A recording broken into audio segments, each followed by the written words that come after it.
According to the PMI, one of the biggest failure points for projects is identifying the scope. And one of the reasons for that is the poor gathering and analyzing of requirements. In this video, we'll be addressing some advanced principles and tips for collecting, analyzing, and evaluating requirements. So, if you're involved in project management, product management, business development, or analysis, this video is for you. This is Ziad Hamad, and welcome to Digital Headache.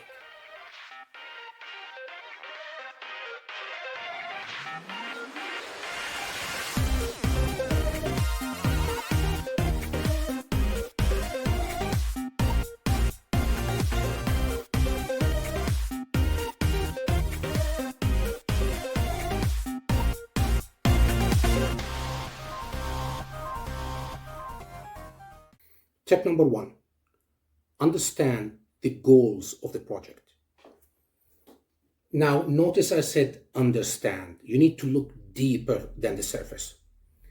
Many times you receive from the client that the goal is, for example, to increase sales or revenue by 7%. That's not the goal. That's what the client perceived, the solution that will get him to his goal. You need to understand why they need to increase, why 7%.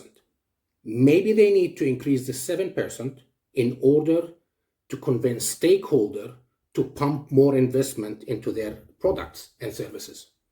Why? Maybe they want to expand their services, let's say, to China. However, once you understand that, you will notice that one of the requirements for the project might contradict the main goal or one of the goals. For example, one of the requirements might say that this project or this product must comply with XYZ standards and regulation. However, in China, they don't follow these standards. They have different standards. So if you apply these standards to that product, and after a couple of years when they want to launch that service or that product in China, they won't be able to do that. That's why you need to understand the project's goal. Emphasis on understand. Tip number 2, product requirements and project requirements are not exactly the same. Actually, they are not the same. Many people take the requirements that comes from the client or the project owner and consider that the project requirement. That's not true. That's the product requirement, aka functional and non-functional requirements. However, the project is not only the deliverables, it's also how, all the actions and tasks and conditions that is required to produce that product or that result, including managing the project. So, the requirements here is for the project, not only the product. You know sometimes how you see a very nice design or a very nice painting or very nice house or whatever, and when you ask your friend, oh, wow, what a great design, who did that for you? He'll tell you, look, I'm going to tell you, but I really recommend that you never deal with them. Why is that? The product is amazing. Yeah, but the experience was really bad. The project execution and managing was poor. And one of the main reasons for that the requirements for running the project was not clear. So keep it in mind. There is requirement for the product, functional and non-functional, and there is requirements for the project. Tip number 3. This is not a tip as much as a principle, but I find it strange that nobody talks about that. However, the defining of the scope is the responsibility of you and you only, the project manager. It's not your boss, it's not your company, it's not the client, it's not anybody else. Defining the scope is your own responsibility. You're the one who define it, regardless what other people would say. What you get from your client, what you get from your boss is their requirements, what they require from you. However, since you're the project manager, you need to define the entire requirements for the entire project, and it's only your responsibility. Tip number 4, the client or the product owner or the project owner is not the only source for the requirements for your project. I see that a lot. People just look at what the client wants and consider that their scope. That's a big mistake.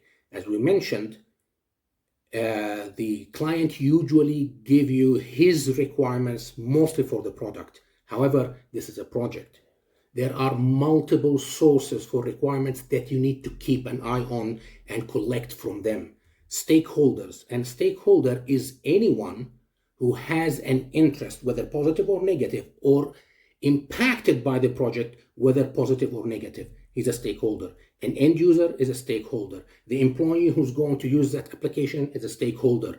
The manager who's going to pay you is a stakeholder. The company that they will lose their contract with your client because now they're going to use your application instead of theirs could become a stakeholder because they might try to sabotage your project in certain situations.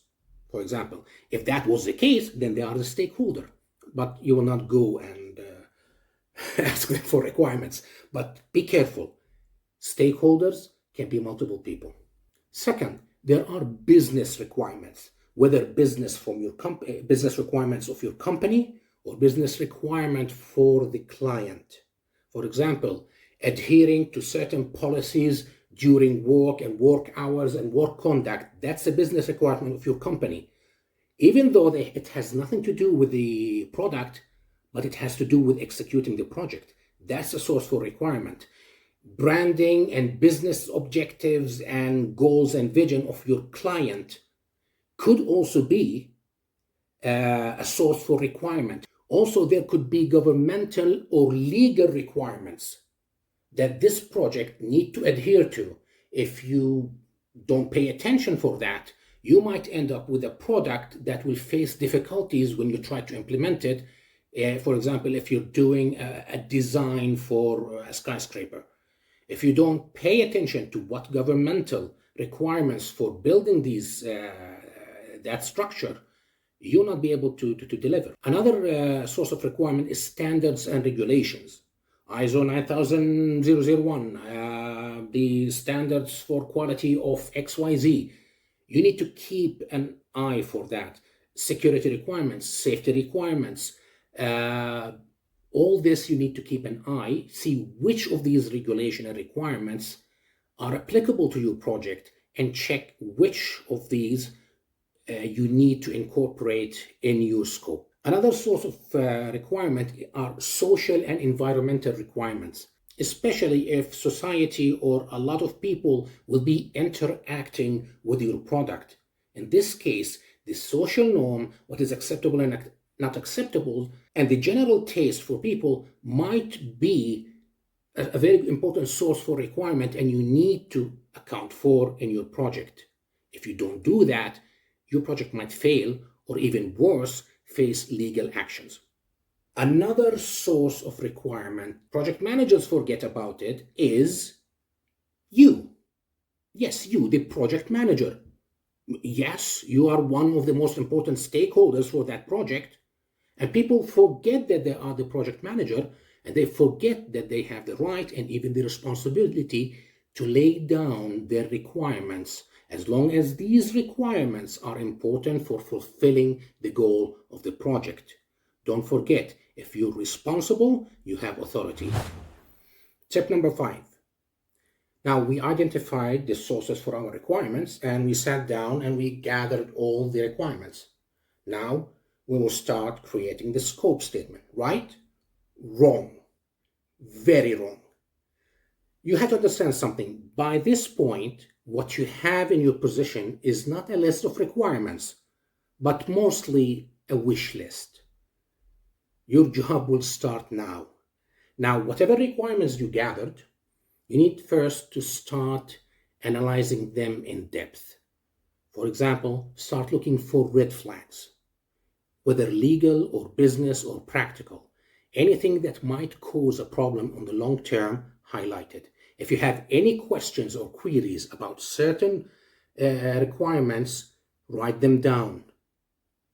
Another thing you need to do is to understand the reason for that requirement. Now, not every single requirement you will start snooping, what's the purpose of it, what's the purpose of it, what's the purpose of it. No, but important requirements, especially if they are not standard business practice or standard project practice, because sometimes they might ask for a requirement that is totally needless and even can hinder the project and its goals. But as I said, not every single one of them. You don't want to end up obnoxious. Another thing that is extremely important to do at this stage is to try to find out what is the exception criteria. What will make this requirement accepted by the client? When he say, this design must be marvelous, that's his requirement. Okay, first of all, that's a big red flag, because marvelous, what the hell does that mean? How do I know that it's marvelous? It needs to be quantifiable, measurable, something. For example, if I bring 10 people and 8 of them will say, wow, then okay, that's a measurement. That's an acceptance criteria, dumb one. However, in general, you need to try to know what's the acceptance criteria for these requirements. When these requirements will be considered fulfilled by the client. Now again, you might not find answers for all these requirements at the early stages of the project.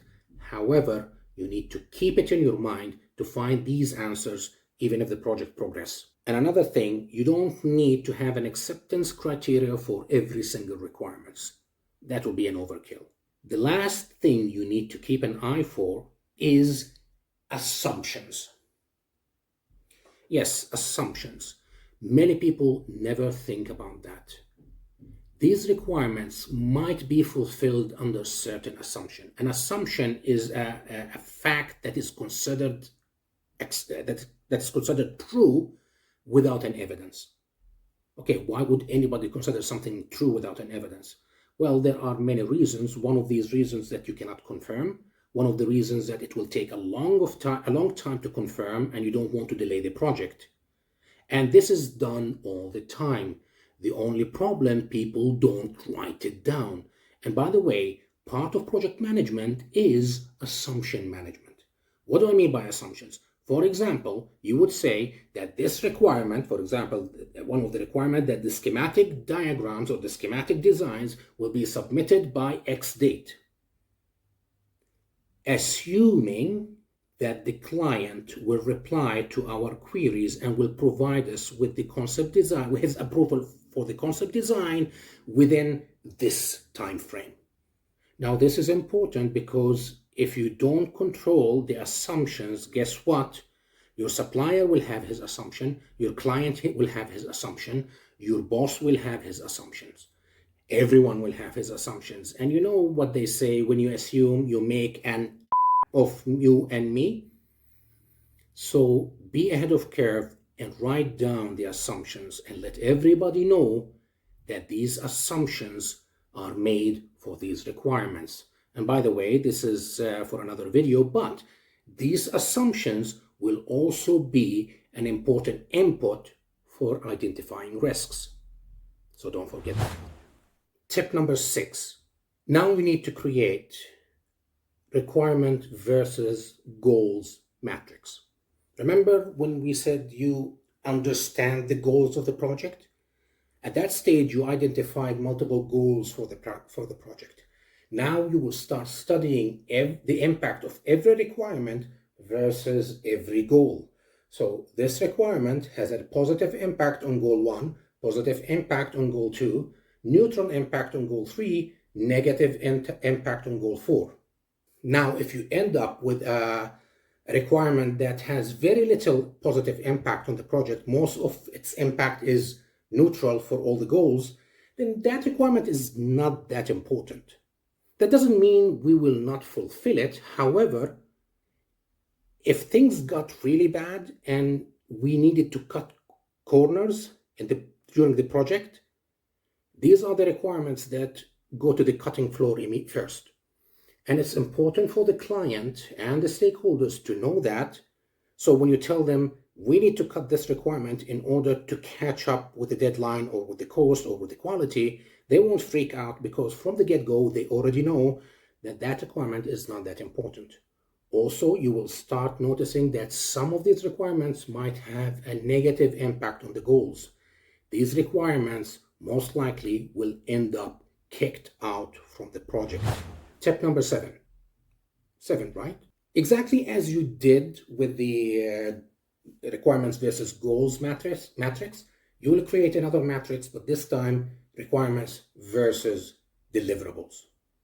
And why is that? You need to see these requirements are applicable to what deliverable. For example, if your project has a deliverable of training for the staff, an online application that does whatever, and user manual and schematic diagrams, blah, blah, blah. All these deliverables that you need to provide at the end of the project, you need to see these requirements fall under which deliverable. What's the point of that? That you might find out that some deliverables have very little requirements. And this is a huge risk. So you will raise that to the client that, okay, what's your requirements for this deliverable? Because if it stays like that, you might end up with huge problems in the future. Tip number 8. The same thing will be done for requirements versus requirements. Now we'll create a requirements relation matrix. Basically, we'll see each requirement and its impact on other requirements.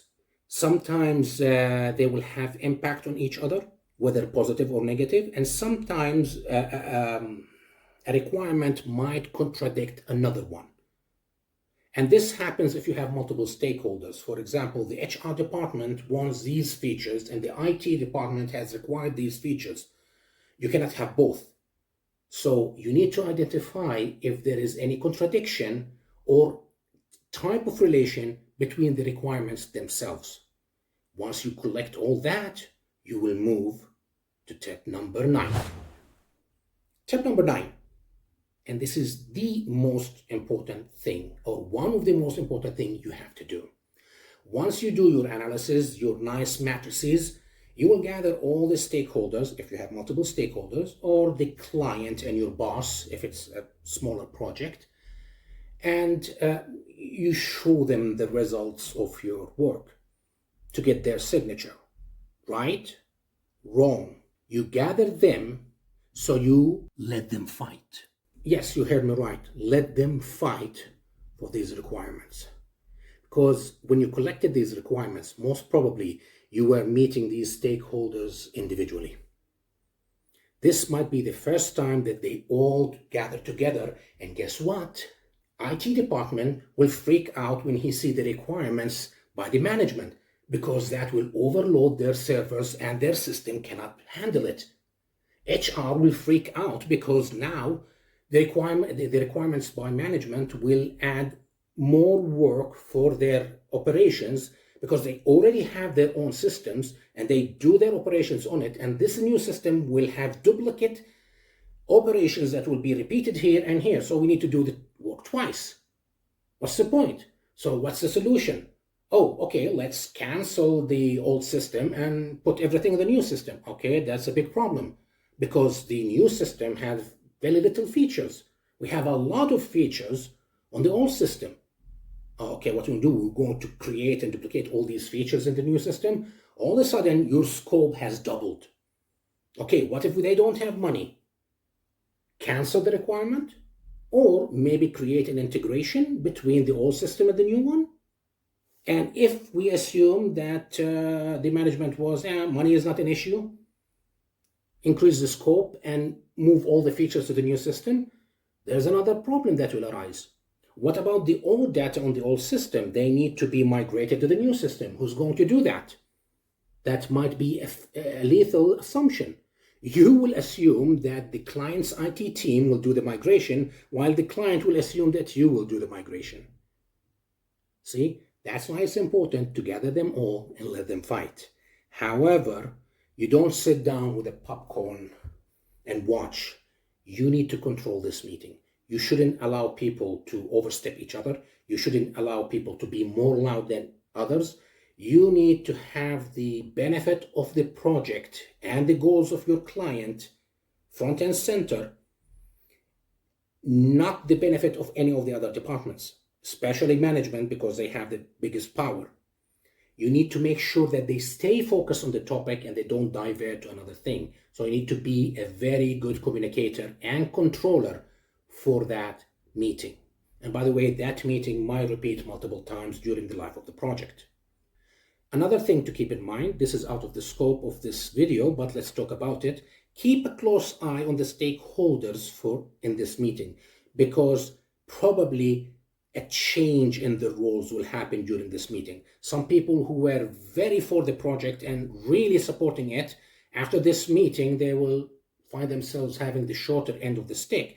And now, from a supporter to the project, they might change into someone who's opposing. Some people didn't have any impact on the project before, but after this meeting, all of a sudden they had a huge impact. So this meeting will serve as an input for stakeholder management. But that's a topic for another day. Tip number 10. 10, I think. Now, once you gathered all your information, all your analysis, now you start evaluating the requirements. Basically, you look at all the information you have, all the matrices you created, all the goals, reasons, and assumptions, etc., and you start evaluating these requirements. Now, there are multiple ways for evaluating requirements, but one of the most famous is the MOSCO approach, which is must have, should have, could have, and won't have. Must have, it's very important for the project. Without it, the project would be compromised. In another word, you might end up in breaching your contract, and probably your client won't be able to use the product for its intended purposes. Should have are important, but not crucial for the project. In other words, the project can still operate without it. The client can still use the final product for its intended purposes. Should have, could have are nice features, and won't have are features that must not be in the project. For example, if they contradict other requirements or cause problems or contradict the goals, these are the won't have. You must not have them in your project. However, the point that I was saying, now this point, I don't understand why people never talk about it. However, not everything you will end up with at this point is actually a scope. And I'm sure that many people would disagree with me, but I learned from some really good project managers, and I totally agree with them. Not every requirement that will get approved at the end is a scope for the project. Because usually a scope, if you look at the definition, it's what's the project is and isn't.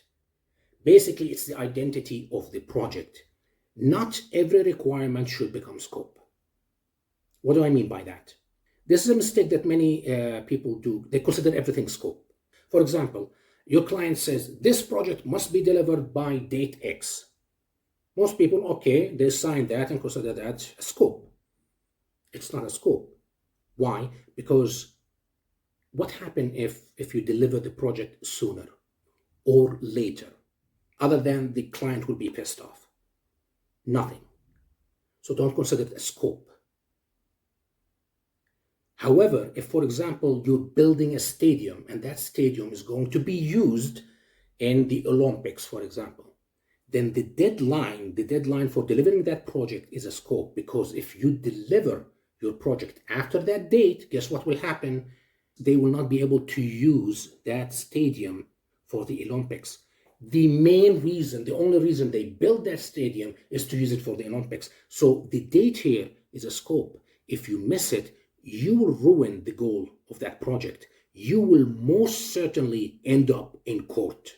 So we will not do the other things if they're not scope. No, you're still going to do them, but they are not scope. They are considered quality features for the project.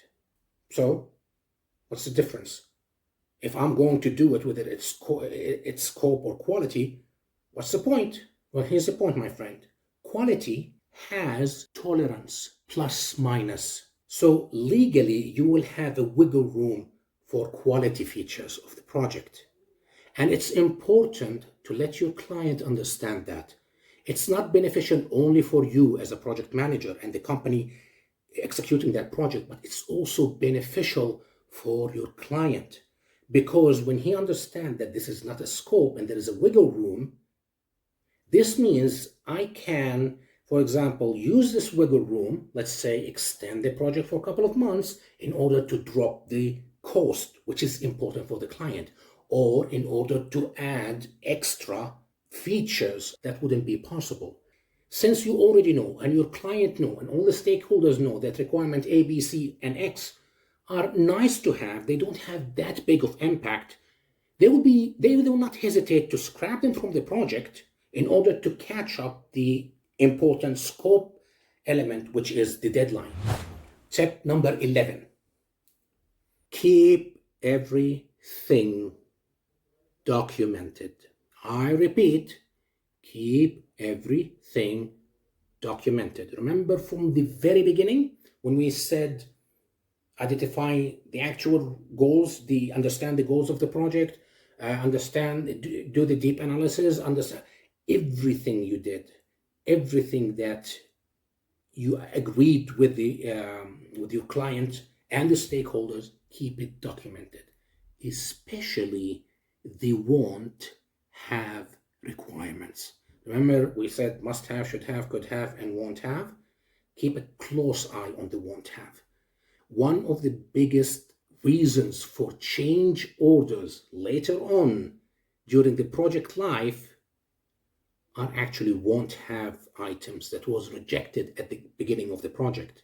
For example, the project took 2-3 years to execute. By the second year, everybody forgot what happened 2 years ago. Many of the stakeholders that their requirements were rejected during the lifespan of the project, they will try to squeeze it back as a change order. So whatever you documented here will be very crucial for change management down the line.